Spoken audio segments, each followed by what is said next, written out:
नमस्कार दोस्तों, स्वागत करता हूं एक बार फिर आपका आपके अपने चैनल सनातन प्रचार। दोस्तों, आज हम बात करने जा रहे हैं बूढ़ा नीलकंठ मंदिर के बारे में। बूढ़ा नीलकंठ मंदिर के विचित्र रहस्यों के बारे में जिनको समझा पाना असंभव है। तो चलिए शुरू करते हैं आज की वीडियो। बूढ़ा नीलकंठ मंदिर भगवान विष्णु को समर्पित अति प्राचीन व विशाल मंदिर है जो नेपाल के काठमांडू शहर से 10 किलोमीटर की दूरी पर उत्तर दिशा में शिवपुरी की पहाड़ियों पर स्थित है। इसका निर्माण 7वीं शताब्दी में महाराज विष्णुगुप्त के द्वारा करवाया गया था। यहाँ पर भगवान विष्णु की शेषनाग पर सोते हुए विशाल मूर्ति तालाब में तैरते हुए स्थित है। यह तालाब क्षीर सागर का प्रतिनिधित्व करता है। इस मंदिर को नेपाल के स्थानीय भाषा में नारायण थान मंदिर के नाम से भी जाना जाता है। आज हम आपको नेपाल में स्थित बूढ़ा नीलकंठ मंदिर का इतिहास, इससे जुड़ी कथा, विशेषता इत्यादि सभी के बारे में जानकारी देंगे। देखिए, अगर बात की जाए बूढ़ा नीलकंठ मंदिर के इतिहास की तो कहानी कुछ यूं है। 7वीं शताब्दी में नेपाल के काठमांडू राज्य पर महाराज समुद्रगुप्त का आधिपत्य था। वे वैष्णव संप्रदाय के थे।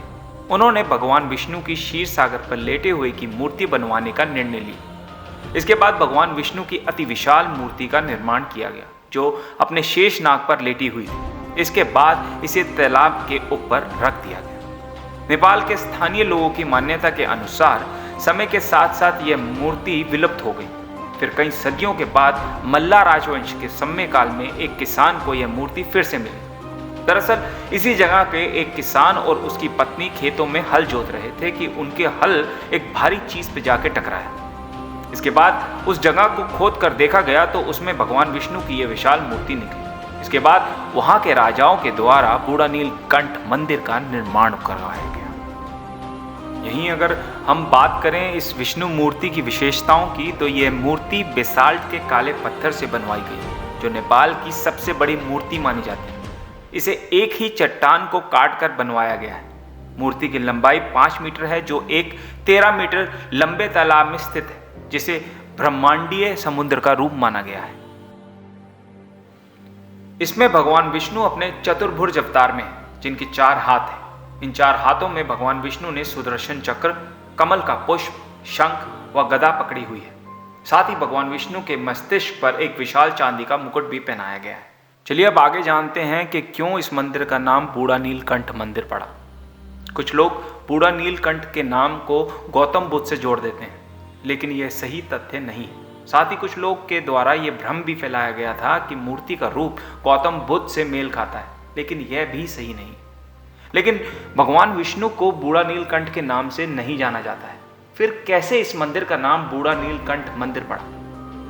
दरअसल बूढ़ा नीलकंठ के एक संस्कृत भाषा का शब्द है जिसका अर्थ होता है बूढ़ा नीला कंठ, अर्थात जिसका गला नीला हो, जो कि भगवान शिव का नाम है। इसके पीछे समुद्र मंथन की कथा जुड़ी हुई है जब भगवान शिव के द्वारा विष को पी लिया गया था और उनका गला नीला पड़ गया था। लेकिन इस स्थल या मंदिर का उस कथा से क्या संबंध? आइए इसके बारे में भी जान लेते हैं।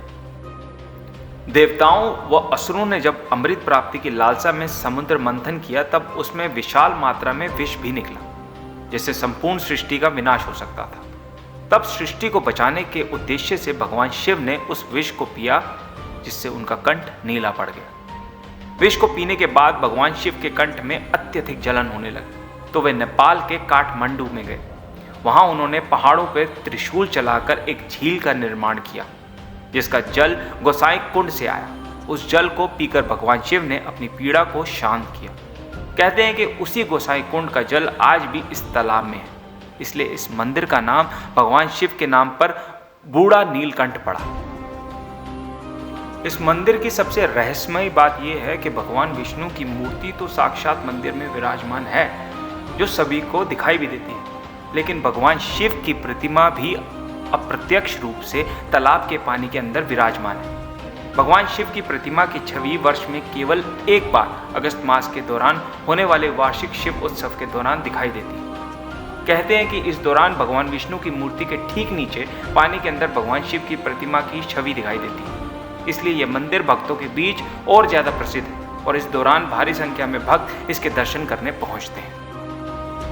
जहां एक और देश विदेश से लाखों की संख्या में श्रद्धालु वर्ष पर यहाँ आते हैं, वहीं दूसरी ओर नेपाल का ही राज परिवार इस मंदिर में नहीं जा सकता है। जी हाँ, कहते हैं कि नेपाल के राज परिवार को यह श्राप मिला था कि यदि राज परिवार का कोई भी सदस्य इस मंदिर में जाएगा और भगवान विष्णु की इस मूर्ति के दर्शन कर लेगा तो उसकी मृत्यु हो जाएगी।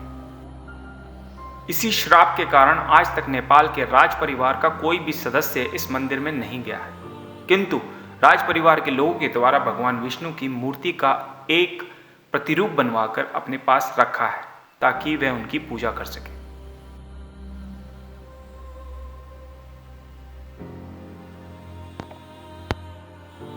बूढ़ा नीलकंठ मंदिर में हर वर्ष देव उठनी एकादशी के दिन मंदिर में विशाल मेले का आयोजन किया जाता है। यह मेला हिंदू वर्ष के कार्तिक मास के 11वें दिन आयोजन किया जाता है। इस दिन देश विदेश से लाखों की संख्या में श्रद्धालु भगवान विष्णु के अति विशाल स्वरूप के दर्शन करने आते हैं। यह इस मंदिर में होने वाला सबसे मुख्य आयोजन होता है, क्योंकि मान्यता के अनुसार इस दिन भगवान विष्णु एक लंबी निद्रा के बाद जागते हैं। इसी कारण इस उत्सव का नाम देव उठनी एकादशी पड़ा, अर्थात देवों के उठने का समय। देखिए, यह मंदिर नेपाल की राजधानी काठमांडू से लगभग 7 से 10 किलोमीटर की दूरी पर है, जिसमें आपको 30 मिनट से ज़्यादा का समय नहीं लगेगा। काठमांडू आप हवाई यात्रा, रेल यात्रा या अपने निजी वाहन से पहुंच सकते हैं। इसके बाद काठमांडू से मंदिर जाने के लिए आपको कई साधन वहां से मिल जाएंगे। और ये मंदिर भक्तों के लिए सुबह 5 बजे से खुलता है व शाम को 6 से 7 बजे के पास मंदिर के कपाट बंद हो जाते हैं।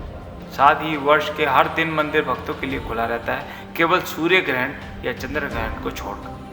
हमें आशा है कि आपको आज का वीडियो पसंद आया होगा। हम जल्दी एक नए वीडियो के साथ वापस आएंगे। तब तक अपना और अपने प्रियजनों का ख्याल रखें। धन्यवाद।